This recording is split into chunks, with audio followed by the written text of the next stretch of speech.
क्योंकि ये horror comedy है। असली में कोई सीन हुआ आप मेरे साथ बीमार हो गए थे, आप पे जिन चढ़ गया था? एक्चुअली हम दोनों बहुत बीमार था जब भी हम शूट कर रहे होते। आई थिंक जो घर में हम शूट कर रहे थे वो काफी भारी था, बहुत भारी था। वाकई होता कि एक कुर्सी थी वो एकदम से खुद ब खुद जो है ना, नहीं उससे पहले तो ये हुआ नहीं, उससे पहले तो बीमार आप डिसाइड कर लें किसका भूत अच्छा। अच्छा क्रोनोलॉजिकली पहले, हाँ क्रोनोलॉजिकली ऑर्डर में चलते हैं। बेसिकली हुआ ये कि हमने वहाँ पे जब I am very sensitive to energy and I am very spiritual also, तो जब मैं गई हूँ तो मुझे ना वहाँ जाके भारीपन सा फील हुआ, एक अजीब थोड़ी सी तबीयत बोझल और सर में हल्का सा दर्द और ये वो, तो मुझे लगा प्रॉबेबली यहाँ पे सेट लगा है, पेंट हुआ है, सब कुछ फ्रेश है, तो मे भी उसकी वजह से हो रहा हो, मुझे एलर्जिक रिएक्शन हो रहा होगा। बट खैर अब हमने शूटिंग शुरू की, 2 दिन बाद हमारा गाने की शूट थी, तो उसकी रिहर्सल पे मैं और अली आए, वहाँ पे हमने रिहर्सल शुरू की and we ordered some barbecue. I mean you can't go wrong with barbecue. हाँ, ज़्यादा कुछ बुरा नहीं हो सकता, कुछ नहीं हो सकता, you know it's cooked well, सारा कुछ है। वो हमने खाया है। अगले दिन से मैं और ये शदीद बीमार, हमें बुखार, उल्टियाँ, गैस्ट्रोएंटेराइटिस हो गया, फूड पॉइजनिंग हो गई। मुझे उल्टियाँ नहीं हुई। अच्छा मुझे और मैंने क्यों नहीं हुई आपको उल्टियाँ? क्या तरीका है सबको? महविश को हो रही है, कोशिश बड़ी की, एक स्टार को हाँ, he felt like throwing up but he couldn't. अच्छा फिर हमने उसी हालत में मुझे एक दिन ब्रेक लेना पड़ा। इसने शूट करा, अगले दिन उसको थोड़ा सा रिलीफ दिया, बट हमने उस हालत में शूट किया। खैर अब जब वो शूट चल रही है तो उस दौरान मैं कमरे में बैठी हुई हूँ एंड 3 दिन तक सिर्फ मैं दही और आई कुडंट ईट एनीथिंग।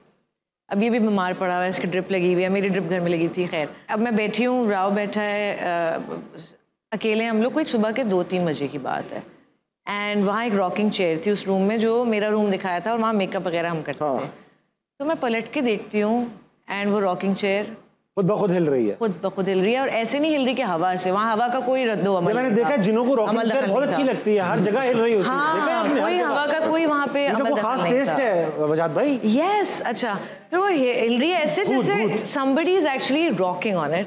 तो इतनी देर में निगाह जी जो हमारे कोरियोग्राफर हैं वो एंटर होते हैं, और तब तक मैं नोटिस कर चुकी हूँ। मैंने कहा राव ये देखो ये चेयर हिल रही है, तो इतने में निगाह जी आते हैं, मैंने कहा निगाह जी ये देखिए चेयर हिल रही है। वो जिन डर गया उस वक्त।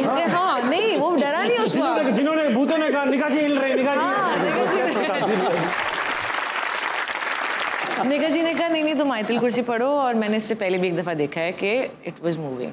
ये तो नहीं हो सकता ना, एक चीज़ अगर हवा से भी रॉकिंग चेयर हिली है तो वो स्लो डाउन ही होगी ना, but it started rocking faster. तो जब मैंने आयतुल कुर्सी पढ़ ली तो वो रुक गई, उसको पता था इस पे रुकना है। और उस कमरे से हम थे और कोई था नहीं कि आके बैठ जाए, और कुछ शरारत हुई हो, खिड़की नहीं खुली, दरवाजा नहीं खुला जहाँ हवा चले। आपके साथ भी वजाद भाई, जिनको पता था आपका?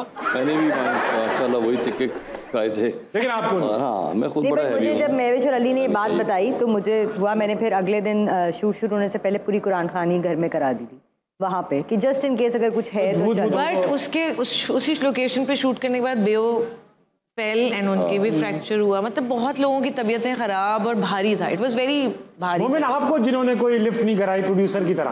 बिल्कुल वो इसको ही तो जब ये सेट पे आया भाग गए, मैं आया भाग गए, जिन्होंने अपना बाबा बुला लिया यार हमारे ऊपर मोमिन उतारो।